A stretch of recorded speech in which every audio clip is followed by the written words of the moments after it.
दोस्तों, अगर आप उन लोगों में से हैं जिनको लगता है कि इजिप्ट में हुई खोजों को देखकर वैज्ञानिक सिर्फ और सिर्फ हैरान होते हैं, तो निश्चित ही आप गलत हो, क्योंकि कई बार वैज्ञानिकों का पाला इजिप्ट में खोजी गई कुछ ऐसी चीजों से पड़ जाता है जिन्हें देखकर वो भी भयभीत हो जाते हैं। तो चलिए जानते हैं इजिप्ट की उन्हीं खोजों के बारे में जिन्होंने वैज्ञानिकों समेत हर किसी को हैरान कर दिया। चलिए शुरू करते हैं आज की मजेदार video, the funerary mask of Hatnofer. दोस्तों, साल 1936 में इजिप्ट में ऑफरिंग चैपल ऑफ सेनेनमट के नीचे आर्कियोलॉजिस्ट की एक टीम ने एक रॉक कट टूम ढूंढ निकाला जो कि काफी ज्यादा अद्भुत था। आपको जानकर हैरानी होगी कि यह टूम फेरोहस के जमाने में भी इजिप्ट के प्रोमिनेंट लोगों में शुमार रहे सेनेनमट की मदर के बरियल के लिए बनाया गया था। यह इतना ज्यादा शॉकिंग इसलिए था क्योंकि ये वो वक्त था जब इजिप्ट में रॉयल बरियल सिर्फ फेरोहस ही ऑफर कर सकते थे, लेकिन सेनेनमट ने अपने कद को देखते हुए अपनी मां को रॉयल बरियल देने का काम किया और इस शानदार जगह पर दफनाया। इस टूम से आर्कियोलॉजिस्ट को लगभग 2450 साल पुराने इस शानदार फ्यूनररी मास्क के साथ साथ कई और एंशिएंट इजिप्शियन आर्टिफैक्ट्स भी मिले जो आज न्यूयॉर्क के मेट्रोपॉलिटन म्यूजियम ऑफ आर्ट की शोभा बढ़ा रहे हैं। The wishing cup. दोस्तों, 1922 में जब इजिप्शियन फेरोहा तूतनखामून के टूम को आर्कियोलॉजिस्ट हार्वर्ड कार्टर की टीम ने एक्सकेवेट किया तो उन्हें इस जगह से कई सारे अनमोल एंशिएंट आर्टिफैक्ट्स मिले जो आज अलग अलग म्यूजियम्स की शोभा बढ़ा रहे हैं। शायद ही आपको मालूम हो कि इसी एक्सकेवेशन में आर्कियोलॉजिस्ट को वो प्रसिद्ध लोटस शेलिस भी मिला था जिसे लोग द विशिंग कप के नाम से भी जानते हैं। इस कप की खास बात यह है कि इस खूबसूरत कप को एलाबास्टर नाम के सॉफ्ट मटेरियल के एक सिंगल पीस से बनाया गया था। दोस्तों, इस कप के ऊपर कुछ इजिप्शियन विश कोट भी कार्व्ड हैं और इसी वजह से इस कप का नाम विशिंग कप भी पड़ा है। आपको जानकर थोड़ा शॉकिंग लगेगा कि इस कप को एक्सकेवेट करने वाले आर्कियोलॉजिस्ट हार्वर्ड कार्टर के सेकंड ग्रेवस्टोन के ऊपर भी यही विश कोट कार्व किए गए हैं। बहरहाल लगभग 1332 बीसी और 1323 बीसी के बीच बनाए गए इस खूबसूरत आर्टिफैक्ट को आज हम कायरो स्थित इजिप्शियन म्यूजियम में देख सकते हैं। Crocodile mummies. इजिप्ट के इतिहास में हुए एक्सकेवेशंस में कई दफा हमें इंसानों के साथ साथ जानवरों की ममीज भी देखने को मिली हैं। For example crocodile mummies. इसलिए हम ये कह सकते हैं कि एंशिएंट इजिप्शियन लोग गॉड्स के साथ साथ जानवरों से भी काफी ज्यादा प्रेम करते थे। लेकिन इजिप्ट में स्थित कॉम ओम्बो टेम्पल एक ऐसा टेम्पल है जहां पर क्रोकोडाइल्स को बतौर गॉड ही पूजा जाता था। इस एंशिएंट टेम्पल की खास बात यह है कि इस टेम्पल को दो भागों में बांटा गया है, जिसमें एक भाग को क्रोकोडाइल गॉड सोबेक को डेडिकेट किया गया है तो वहीं दूसरे पार्ट को फाल्कन गॉड हेरोइस को डेडिकेट किया गया है। ये टेम्पल इतना ज्यादा पॉपुलर इसलिए भी है क्योंकि ये टेम्पल अपनी मेन एक्सिस के एकदम सिमेट्रिकल है। हालांकि आर्कियोलॉजिस्ट अभी तक इस बात का पता लगाने में कामयाब नहीं हो पाए हैं कि क्या अलग अलग कार्व्ड दोनों पार्ट्स में कुछ कनेक्शन है भी या नहीं। रेड सार्कोफागस। इजिप्ट में स्थित सक्कारा आर्कियोलॉजिकल साइट इजिप्ट की सबसे ज्यादा मिस्टीरियस और हिस्टोरिकल रिच आर्कियोलॉजिकल साइट्स में से एक है। ऐसा इसलिए है क्योंकि इस साइट से सालों एंशिएंट इजिप्शियन फाइंड्स मिलते रहे हैं। इसी आर्कियोलॉजिकल साइट से हाल ही में आर्कियोलॉजिस्ट को एक और सफलता हाथ लगी जब उन्हें यहां से 3200 साल पुराना एक सार्कोफागस मिला। इस सार्कोफागस की सबसे खास बात यह थी कि यह अभी तक मिले सार्कोफागस से काफी अलग था। इसका कलर रेड था जो कि काफी अनकॉमन था। जब इसके ऊपर फर्दर रिसर्च की गई तो मालूम चला कि यह सार्कोफागस पटाहा एम युआ नाम के इजिप्शियन रॉयल ऑफिसर का है जो कि रामसेस II के रेन के दौरान काफी ज्यादा पॉपुलर हुआ करता था। बहरहाल सितंबर 2022 में मिले इस सार्कोफेगस के इस अनकॉमन कलर के ऊपर रिसर्च जारी है। Secret doors. Pyramid of Giza दुनिया के उन चंद अजूबों में शुमार है जिनकी मिस्ट्री अभी तक सुलझ नहीं पाई है। आर्कियोलॉजिस्ट इनके ऊपर जितनी रिसर्च करते हैं वो उतना ही ज्यादा सवालों के घेरे में उलझते चले जाते हैं। हालांकि वो बात अलग है कि इनकी रिसर्च से इन पिरामिड से जुड़ी नई नई चीजें जरूर लोगों के सामने आती रहती हैं। ऐसी ही एक शॉकिंग चीज दुनिया के सामने आई साल 2020 में जब आर्कियोलॉजिस्ट ने पिरामिड के अंदर 2 सीक्रेट डोर्स को ढूंढ निकाला। ये डोर क्वीन चैम्बर से लेकर पिरामिड के बाहर निकलने वाली जगह के जोड़ने वाली 20 सेंटीमीटर की टनल में थे। दरअसल इन्हें देखकर लग रहा था कि मानो ये डोर्स अंदर रखी किसी चीज को प्रोटेक्ट कर रहे थे। हालांकि ये अभी तक सामने नहीं आ पाया है कि ये किस चीज को प्रोटेक्ट कर रहे हैं, क्योंकि इस जगह किसी इंसान का जाना लगभग असंभव है क्योंकि ये जगह बहुत ही ज्यादा तंग है। यह जगह इतनी ज्यादा तंग है कि इंडोर्स को एक्सप्लोर करने के लिए एक रोबोट की मदद लेनी पड़ी थी। हालांकि ये बात जरूर है कि जैसे जैसे टेक्नोलॉजी का और भी ज्यादा डेवलपमेंट होगा, पॉसिबली इंडोर्स के अंदर सच में आखिर क्या है वो शायद हमें पता लग सके। Stele of ink. दोस्तों, इजिप्शियन कल्चर में जब कोई भी इंसान कुछ बड़ा या अनोखा काम करता था तो उसके कार्य को पत्थरों या फिर लोहे के किसी स्टेल पर कार्व कर रख दिया जाता था, जिससे वो बाद में याद किया जा सके। साल 1858 में इजिप्ट में स्थित मॉर्चुअरी टेम्पल ऑफ हैटशेपसुट में archaeologist Francis August Ferdinand Marriott को एक ऑफरिंग स्टेल मिला, जो कि इजिप्शियन स्टाइल के बिल्कुल भी कॉमन नहीं था। ऐसा इसलिए था क्योंकि ये स्टेल पत्थर या लोहे की बजाय वुड का बना हुआ था। हालांकि देखने में ये स्टेल बिल्कुल भी वुड का नहीं लग रहा था, क्योंकि इसे बनाने वाले ने इसको काफी अच्छी तरह से पॉलिश किया हुआ था, जिससे ये काफी ज्यादा शाइनिंग दिखता था और पता ही नहीं चलता था कि ये वुड का बना हुआ है।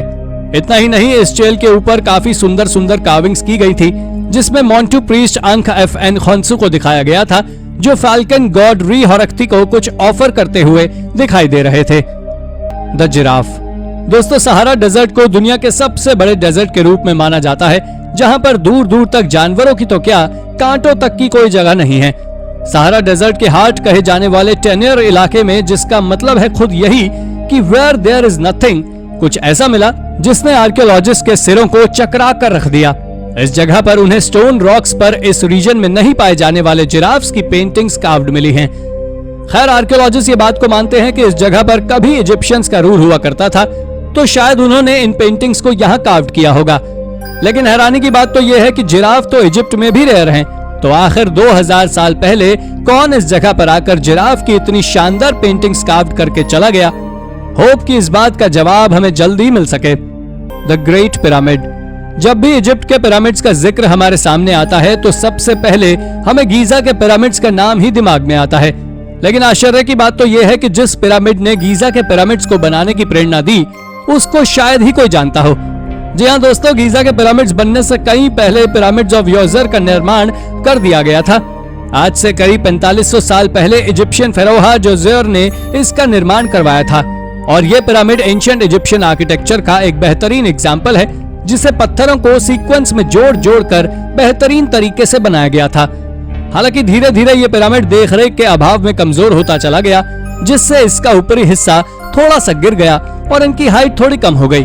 लेकिन वर्तमान में इस साइट को प्रिजर्व किया जा रहा है और अब तो ये साइट यूनेस्को की वर्ल्ड हेरिटेज साइट्स तक में शुमार हो चुकी है। Made for a king. Archaeologist को इजिप्ट इतना ज्यादा पसंद यूं ही नहीं आता। इसके पसंद आने के पीछे काफी वजहें भी हैं, जिसमें सबसे बड़ी वजह यह है कि आर्कियोलॉजिस्ट ढूंढते कुछ हैं और उन्हें एक्सीडेंटली मिल कुछ और ही जाता है। ऐसा ही कुछ हुआ साल 2019 में, जब एक फ्यूनररी टेम्पल की खुदाई के दौरान आर्कियोलॉजिस्ट को एक एंशिएंट पैलेस नजर में आ गया और इस पैलेस तक उन्हें एक हिडन डोर लेकर गया, जो हजारों सालों से बंद था। जब आर्कियोलॉजिस्ट ने नीचे जाकर देखा तो उन्हें इस जगह पर एक काफी बड़ा पैलेस मिला, जिसे देखकर लग रहा था कि यह किसी राजा के लिए ही बनाया गया होगा। दीवारों पर मिली कार्विंग्स ने उस राजा का नाम भी रिवील कर दिया। दीवारों पर लगभग 3000 साल पहले रूल करने वाले इजिप्शियन फेरोहा रैमसेस II के रॉयल मार्क्स बने हुए थे। इसलिए आर्कियोलॉजिस्ट को समझने में बिल्कुल भी देर नहीं लगी कि इस पैलेस को किसके लिए बनाया गया था। बहरहाल बात करें इस पैलेस की, तो ये पैलेस काफी ज्यादा खूबसूरत है, जिसके ऊपर अभी भी रिसर्च जारी है एंड होप कि आने वाले वक्त में हम इस पैलेस के बारे में और भी कुछ जान सकें। Saqqara bird. इजिप्ट की प्रसिद्ध सक्कारा आर्कियोलॉजिकल साइट पर साल 1898 में आर्कियोलॉजिस्ट को एक बर्ड की रेप्लिका मिली, जिसने सभी को चौंका दिया। लकड़ी की बनी इस बर्ड की खास बात यह थी कि 2200 साल पहले की बनी हुई होने के बावजूद भी ये बर्ड एकदम सिमेट्रिकल थी, यानी कि अगर इसे किसी टेक्नोलॉजी के द्वारा उड़ाया जाता तो ये उड़ने में पूरी तरह सक्षम थी। आर्कियोलॉजिस्ट इस बात से काफी ज्यादा शॉक थे कि आखिर उस टाइम पर बिना किसी प्रॉपर मेजरमेंट टेक्निक के एंशिएंट इजिप्शियन लोगों ने इस बर्ड को बनाया कैसे होगा। हालांकि इस बात के जवाब तक आज भी उनके पास नहीं है, लेकिन इतना जरूर है कि उस वक्त भी साइंस काफी ज्यादा एडवांस थी, जो ऐसे ऐसे अनोखे काम लोगों से करवाती रहती थी। बहरहाल वर्तमान में यह खूबसूरत बर्ड इजिप्ट के कायरो म्यूजियम की शोभा बढ़ा रही है, जहां पर जाकर आप इसका दीदार जरूर कर सकते हैं। The vampire graveyard. दोस्तों, हाल ही में निकोलस कोपरनिकस यूनिवर्सिटी के आर्कियोलॉजिस्ट ने पोलैंड के पियान में अब तक की सबसे डरावनी खोज की है। दरअसल उन्होंने वहां से एक वुमन स्केलेटन को खोजा है, जो 17वीं सेंचुरी के समय का है। लेकिन जब उन्होंने उस वुमन स्केलेटन की जांच की तो उन्होंने जो पाया उसने सभी को चौंका कर रख दिया। ऐसा इसलिए क्योंकि उस रिसर्च से ये बात सामने निकल कर आई थी कि उस वुमन को मिट्टी के दलदल में जानबूझकर फेंका गया था और तो और उसके गले के ऊपर भी एक धारदार सर्कुलर रिंग को ठोका गया था। साथ ही उसके हाथ और पैर भी हथकड़ियों से बंधे हुए थे, जिससे एक बात तो साफ होती है कि लोगों ने इसे जिंदा दफनाया था। आर्कियोलॉजिस्ट का मानना है कि वहां के लोगों ने उसे इसलिए ऐसा दफनाया था क्योंकि वो एक लेडी वैम्पायर थी। हालांकि उनका केवल ऐसा मानना है, लेकिन अब तक इस बात की पुष्टि नहीं हो सकी है। अरागोनीज कासल। दोस्तों, इटली के नेपल्स कोस्ट पर इशिया आइलैंड नाम का एक आइलैंड मौजूद है। यह आइलैंड पूरे मेडिटेरेनियन का सबसे सुंदर आइलैंड है, लेकिन इसके पीछे की हिस्ट्री काफी ज्यादा डार्क है। इसके साथ ही इसी आइलैंड पर पूरे यूरोप के सबसे शानदार कासल्स में एक अरागोनीज कासल भी मौजूद है, जो देखने में किसी जादुई किताब में बताए गए महल की तरह लगता है। ये चारों ओर से दीवारों से कवर्ड है, लेकिन वहीं एक छोटा सा ब्रिज बना हुआ है जो इस कासल तक पहुंचने का इकलौता रास्ता है। आपको बता दें कि इस कासल को 474 बीसी में बनाकर तैयार किया गया था, जिसे या तो एक फोर्ट्रेस की तरह यूज किया जाता होगा या फिर एक सिटी की तरह। मगर इसके बावजूद भी उस कासल से कुछ चौंका देने वाली चीजें मिली हैं, और वो कुछ और नहीं बल्कि कब्रें हैं। एक्सपर्ट्स का कहना है कि 16वीं सेंचुरी में इस कासल में 2000 से ज्यादा फैमिलीज रहा करती थी, और 17वीं सेंचुरी में ये नन्स का घर रह चुका है, जिन्हें पुअर क्लेयर्स नाम से जाना जाता था। खैर, ये कब्र किसकी है इसका अब तक किसी को कोई अंदाजा नहीं है। Broken on the wheel. ये खोज सैन एम्ब्रोगियो स्क्वायर से की गई थी, जहां से आर्कियोलॉजिस्ट ने 56 स्केलेटन्स को खोजा था, जिसमें रोमन एरा के स्केलेटन्स यानी 2000 पुराने स्केलेटन से लेकर 500 साल पुराने स्केलेटन्स मौजूद थे। हालांकि उनमें से एक स्केलेटन कुछ ज्यादा ही अजीब और इंटरेस्टिंग था, जो 1290 से 1430 के बीच 17 से 20 साल उम्र में मरे हुए लड़के का था। जब आर्कियोलॉजिस्ट ने इसकी जांच की तो पाया कि इस आदमी की जान दर्द के कारण गई है, क्योंकि इस स्केलेटन की सारी जॉइंट बोन्स टूटी हुई थी। बोन्स के बीच में कई सारे फ्रैक्चर्स थे, बैकबोन में एक चाकू लगा हुआ था और स्कल में भी कई सारे फ्रैक्चर्स थे, जिससे एक्सपर्ट्स ने यह अंदाजा लगाया है कि इसे एक बड़े व्हील पर बांधकर सजा दी गई होगी, क्योंकि 12वीं सेंचुरी के समय इस तरह का टॉर्चर सबसे ज्यादा पॉपुलर था, जिसे द व्हील नाम से जाना जाता था। Hello fire club. ये हेल फायर क्लब पूरे डबलिन की सबसे इंटरेस्टिंग बिल्डिंग है, जो सिटी के बाहरी हिस्से में मौजूद है। इसे साल 1725 में बनाया गया था, जिसके बारे में हिस्ट्री बताती है कि यह स्टोन स्ट्रक्चर 18वीं सेंचुरी के दौरान एरिस्टोक्रेट्स के कब्जे में हुआ करता था। जिन्हें नहीं पता उन्हें बता दें कि हिस्टोरियन का एरिस्टोक्रेट्स के बारे में मानना है कि ये एक तरह के मॉन्स्टर या कहें ब्लाशिमर्स हुआ करते थे। वो इस हिली स्टोन स्ट्रक्चर को पार्टी मैंशन की तरह यूज करते थे, और कभी कभी इस मैंशन में अजीब रिचुअल्स को भी फॉलो किया जाता था, जिसके बाद 19वीं सेंचुरी में इसे एक हॉन्टेड प्लेस घोषित कर दिया गया था। दोस्तों, तब से लेकर आज तक ये खाली पड़ा हुआ है, जिसमें बहुत कम लोग आते जाते हैं, और अब तो ये एक खंडहर में भी बदलना शुरू हो गया है। और इसी के एक्सकेवेशन के दौरान आर्कियोलॉजिस्ट को वहां से एक कब्र भी मिली थी, जो आज तक एक मिस्ट्री बनी हुई है। Seaward hands. ये बात साल 2012 की है, जब आर्कियोलॉजिस्ट ने एवरिस नाम की प्राचीन सिटी में एक पैलेस को खोजा था। एवरिस नाम की यह सिटी इजिप्ट के कायरो से नॉर्थ ईस्ट में नाइल और डेल्टा के पास है। ये डिस्कवरी इतनी ज्यादा विचित्र है कि इसके बारे में जानने के बाद आपके रोंगटे खड़े हो जाएंगे। दरअसल बात कुछ ऐसी है कि आर्कियोलॉजिस्ट ने उस पैलेस के ग्राउंड फ्लोर पर 4 गड्ढों को खोजा था, लेकिन वो कोई साधारण गड्ढे नहीं थे, बल्कि उन पिट्स में से 2 पिट्स में एक ह्यूमन स्केलेटन के साथ 16 राइट हैंड्स मौजूद थे, और वहीं 2 बचे हुए गड्ढों में भी 14 हाथ मौजूद थे। इनमें से 2 गड्ढों को उस पैलेस के थ्रोन रूम यानी राज्यसभा वाले रूम में खोजा गया था, और 2 गड्ढे वहीं पास के दूसरे कमरे में मौजूद थे। आपको जानकारी दे दें कि इन खोजे गए हाथों में से कुछ का आकार नॉर्मल हाथ से काफी ज्यादा बड़ा था, तो वहीं कुछ हाथों का आकार इतना ज्यादा बड़ा भी था कि वो देखने में किसी जायंट के हाथ की तरह नजर आ रहे थे। जब आर्कियोलॉजिस्ट ने वहां से खोजे गए इन हाथों की कार्बन डेटिंग की, तो पाया कि ये हाथ आज से 3600 साल पुराने हैं। उस समय पर इस जगह पर हिक्सस पीपल का राज हुआ करता था, जो इजिप्ट के नॉर्दर्न कनान पर कब्जा करे हुए थे। एक्सपर्ट्स का मानना तो ये भी है कि ये जो पैलेस उन्होंने खोजा है, ये भी एक हिक्सस रूलर किंग कायेन का ही है। इसके साथ ही आर्कियोलॉजिस्ट ने वहां से एक कार्विंग को भी खोजा था, जिसमें यह दिखाया गया था कि एक सैनिक दुश्मनों के हाथों को काटकर सोने के बदले उसे बेच रहा है। ये इमेज उन हैंड्स के काटे जाने के 400 साल बाद बनाई गई थी, पर वो ऐसा क्यों करते थे, ये बात वाकई रहस्यमयी है। Plastered human school. दोस्तों, 8000 बीसी से 6000 बीसी के बीच में मिडिल ईस्ट के लोग ऐसी हरकतों को अंजाम देते थे जो आज के समय के हिसाब से काफी ज्यादा अजीब है। दरअसल मॉडर्न सिटी ऑफ यरीको में प्री पॉटरी नियोलिथिक पीरियड के दौरान लोग स्कल्स पर मिट्टी का पेस्ट चढ़ाते थे, दोस्तों इसका पता तब लगा था जब 1930s में जॉन गांस्टैंग नाम के आदमी ने इस तरह के प्लास्टर्ड स्कल को पहली बार खोजा था, और उसके बाद ठीक इसी तरह का एक और प्लास्टर्ड स्कल 1950s में खोजा गया था, जो आज भी ब्रिटिश म्यूजियम में रखा हुआ है। इसके बारे में आर्कियोलॉजिस्ट का कहना है कि ये एंशिएंट ह्यूमंस के द्वारा बनाया गया अब तक का सबसे पुराना आर्ट्स में से एक है। लेकिन हैरानी की बात यह है कि अब तक जितने भी प्लास्टर्ड स्कल्स को खोजा गया था, उन सभी में से ज्यादातर प्लास्टर्ड स्कल एडल्ट मेल्स के थे, पर वहीं कुछ प्लास्टर्ड स्कल बच्चों और महिलाओं के भी थे। पैरासिटिक पू, यह खोज भी हाल ही में की गई है, जिससे साइंटिस्ट ने यह पता लगाया है कि स्टोनहेंज के आसपास रहने वाले लोगों की मौत पैरासाइट से इन्फेक्टेड होकर हुई थी।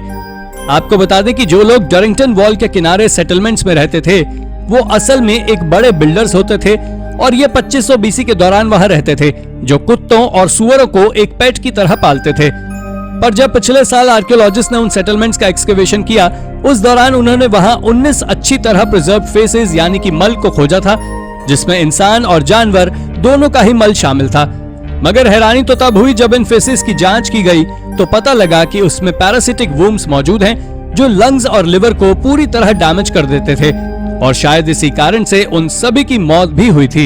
एंशिएंट बरियल, आर्कियोलॉजिस्ट की एक टीम ने इजराइल में इसी साल सितंबर में एक ऐसी खोज की है जिसने सभी को चौंका कर रख दिया है। असल में उन्होंने एक एंशिएंट बरियल केव को खोजा है जो रामसेस II के समय की है। उस केव के अंदर से जो मम्मी मिली है, उसकी कार्बन डेटिंग से पता लगा है कि वो 1213 BC के समय की है। इसके बारे में इजराइल एंटिक्विटीज अथॉरिटी का कहना है कि इस क्रीपी केव को एक मैकेनिकल डिगर के द्वारा एक बीच से खोजा गया था, लेकिन अब तक उन्होंने उस जगह के बारे में कोई खुलासा नहीं किया है। इसको खोजे जाने के बाद जब आर्कियोलॉजिस्ट इस अंधेरी केव में जांच पड़ताल की, तो वहां से आर्कियोलॉजिस्ट को ढेरों आर्टिफैक्ट्स मिले, जिसमें शैलिसेस, स्टोरेज जार्स, ब्रॉन्ज एरोहेड और कई फ्यूनरल भी शामिल थे, जो वाकई एक गजब की खोज है। The woman from scribe strap, ये बात 1935 की है, जब डेनमार्क के सदर्न जटलैंड से एक मिस्टीरियस बरियल माउंट को खोजा गया था। उस बरियल माउंट से आर्कियोलॉजिस्ट को अब तक खोजी गई सबसे डरावनी और सबसे अगलियस्ट मम्मी मिली है, जो कि एक औरत की थी। और तो और ये डरावनी इसलिए भी है क्योंकि उस मम्मी का स्केलेटन कोयले की तरह काला था। साथ ही इसके बाल की बात करें तो वो बहुत घने थे और गूथे हुए थे। जब एक्सपर्ट्स ने इसकी जांच की तो पाया कि ये लेडी मौत के समय केवल 18 साल की थी, पर अब तक ये पता नहीं लगा है कि ये मम्मी आखिर कितनी पुरानी है और ये किस सिविलाइजेशन से बिलोंग करती है। इसी कारण से ये आज भी एक मिस्ट्री बनी हुई है, जो देखने में वाकई काफी ज्यादा डरावनी है।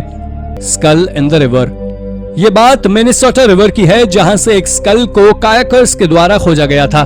जब शुरुआत में उन्होंने इसे खोजा था तो इसके बारे में उनका ऐसा मानना था कि ये स्कल एक मर्डर विक्टिम है, जिसके बाद उन्होंने इसे इन्वेस्टिगेशन के लिए शेरिफ स्कॉट को दे दिया और उन्होंने भी इसे मेडिकल एग्जामिनर को थमा दिया, जिसके बाद जांच करने पर यही निकल कर आया कि यह स्कल एक मर्डर विक्टिम का ही है। लेकिन हैरानी की बात तो यह थी कि यह स्कल आज से 8000 साल पुराना है, और इसकी बात सभी को चौंका रही थी। इसके साथ ही इस डिस्कवरी से एक और खुलासा हुआ कि यह स्कल इंसानों के सबसे पुराने सेटलमेंट्स में रहने वाले लोगों यानी सबसे पुराने मॉडर्न ह्यूमंस का है।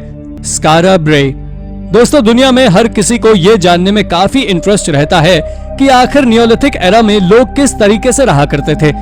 इस बात को जानने के लिए आर्कियोलॉजिस्ट हमेशा ही रिसर्च और एक्सकेवेशंस कर कोशिश में जुटे रहते हैं। लेकिन आपको जानकर हैरानी होगी कि साल 1850 में स्कॉटलैंड में आए एक तूफान ने एंशिएंट स्कॉटिश लोगों के रहने के तरीके को बड़ी ही आसानी से रिवील कर दिया। इस तूफान ने ऑर्कनी आइलैंड में सालों से जमीन में दफन नियोलिथिक एरा के ह्यूमन सेटलमेंट को सामने लाने का काम किया।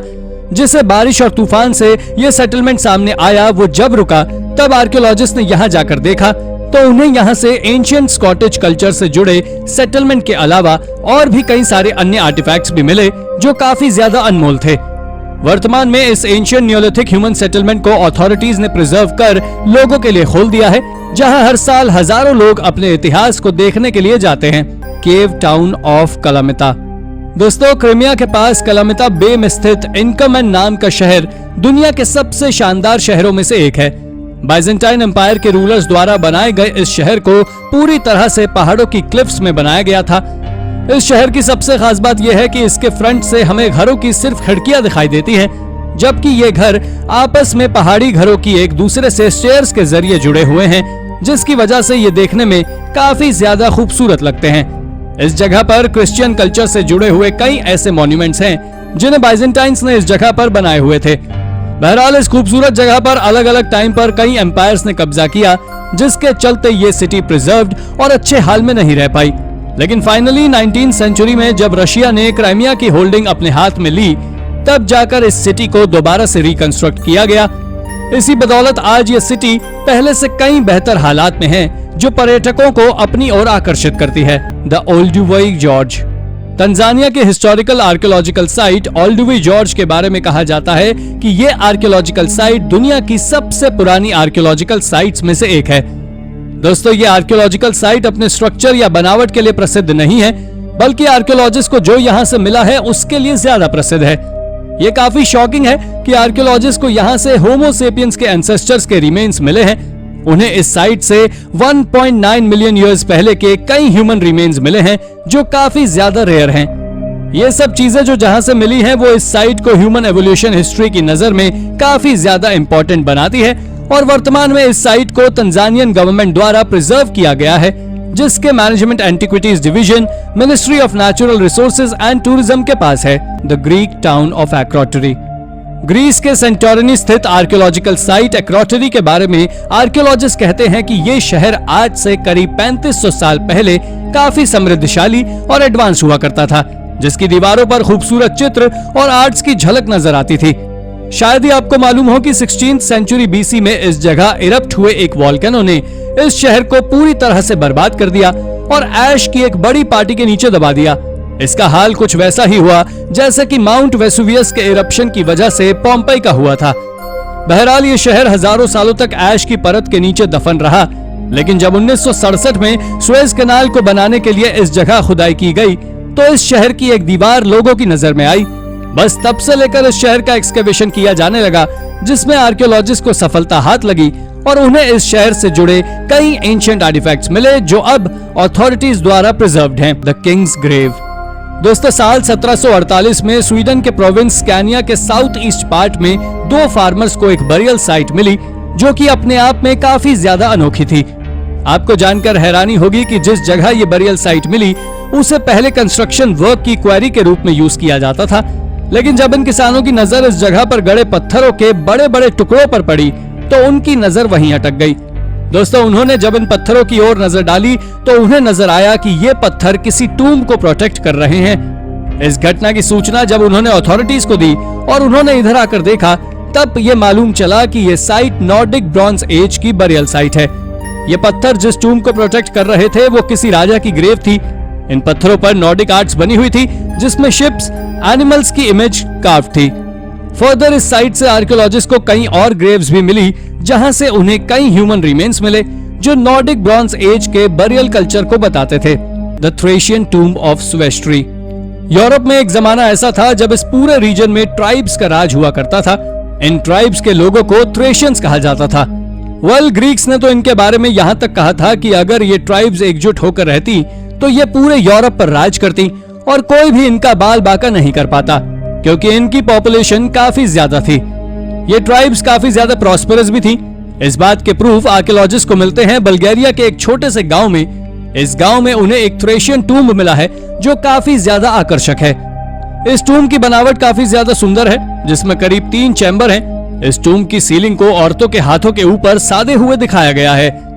आर्कियोलॉजिस्ट के मुताबिक ये 3rd सेंचुरी बीसी में बनाया गया टूम्ब गेटाई ट्राइब के किसी वेल्दी रूलर का है, जिसे यहाँ दफनाया गया था, और वर्तमान में यूनेस्को की वर्ल्ड हेरिटेज साइट में शुमार इस टूम्ब के लोगों के एग्जीबिशन के लिए खोल दिया गया है। गगांटिजा टेम्पल। दोस्तों, माल्टा के गोजो आइलैंड पर स्थित गगांटिजा टेम्पल दुनिया के सबसे मिस्टीरियस टेम्पल्स में गिने जाते हैं। दरअसल ऐसा इनके लिए इसलिए कहा जाता है क्योंकि 3600 बीसी से लेकर 3200 बीसी के बीच बनाए गए इन टेम्पल्स को बनाने में काफी बड़े चूने के पत्थरों का यूज किया गया था, जिन्हें उस जमाने में किसी आम इंसान के द्वारा उठाना लगभग असंभव था। इसलिए यहाँ के लोग मानते हैं कि उन्हें जायंट्स लोगों ने बनाया था, और शायद यही वजह भी है कि इन टेम्पल्स को जायंट्स टेम्पल भी कहा जाता है। बहरहाल बात करें इन टेम्पल्स की, तो ये टेम्पल्स काफी ज्यादा खूबसूरत हैं। आर्कियोलॉजिस्ट को इन टेम्पल से कई सारी एनिमल बोन्स मिली हैं, जो इस ओर इशारा करती हैं कि किसी जमाने में इन टेम्पल्स को प्लेस ऑफ गॉड ऑफरिंग्स के रूप में यूज किया जाता था। ये एंशिएंट साइट आज यूनेस्को की वर्ल्ड हेरिटेज साइट में शुमार है। वॉल्यूबिलीज। मोरक्को स्थित आर्कियोलॉजिकल साइट वॉल्यूबिलीज एक ऐसी आर्कियोलॉजिकल साइट है जो अपने आप में काफी ज्यादा अलग है। 3rd सेंचुरी बीसी में मॉरिशानिया कैपिटल के रूप में बनाई गई इस सिटी पर कई सिविलाइजेशंस ने कब्जा किया, जिसमें रोमन्स और इड्रिसिड डायनेस्टी का फॉर्मेशन करने वाले इस्लामिक रूलर इड्रिस भी शामिल हैं। दोस्तों, आपकी जानकारी के लिए मैं बता दूं कि यह archaeological site Mauritanian culture, Islamic culture, Roman architecture का मिक्सअप है, जो देखने में काफी ज्यादा आकर्षक लगता है।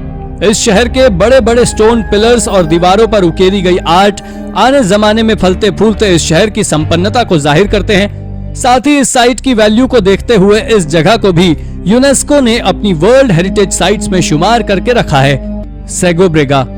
दोस्तों, स्पेन में स्थित आर्कियोलॉजिकल साइट सेगोब्रेगा दुनिया की उन रोमन आर्कियोलॉजिकल साइट्स में से एक है जो कि सबसे ज्यादा प्रोटेक्टेड और डेवलप्ड है। 1st सेंचुरी एडी में बनाई गई इस सिटी में amphi theatre, markets, bath pools जैसी सुविधाजनक चीजें उपलब्ध हैं। इस सिटी का एरियल व्यू आज भी लोगों को उस वक्त की इस सिटी के नजारों की आंखों में उतारने के लिए काफी है। हालांकि ये सिटी रोम से काफी दूर होने के बावजूद भी काफी ज्यादा डेवलप्ड है और एडवांस है। इसलिए इसके पीछे आर्कियोलॉजिस्ट ये वजह मानते हैं कि ये जगह काफी मिनरल रिच है। इसलिए शायद रोमन्स ने इस जगह को एपिसेंटर बनाया था, जिससे वो यहाँ माइनिंग का काम कर सकें और उन मिनरल्स को यहाँ से निकाल सकें। सन्नाई मारुयामा।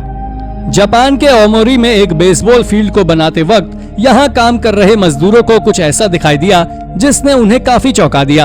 आपको जानकर हैरानी होगी कि खुदाई के दौरान उन्हें यहाँ से 13,000 बीसी से लेकर 300 बीसी के बीच बनाए गए एक विलेज के सबूत मिले, और जैसे ही उन्हें ये सबूत मिले उन्होंने फॉरेन अथॉरिटीज को खबर कर दी, जिसके तुरंत बाद आर्कियोलॉजिस्ट की एक टीम ने आकर पूरी साइट को प्रिजर्व किया।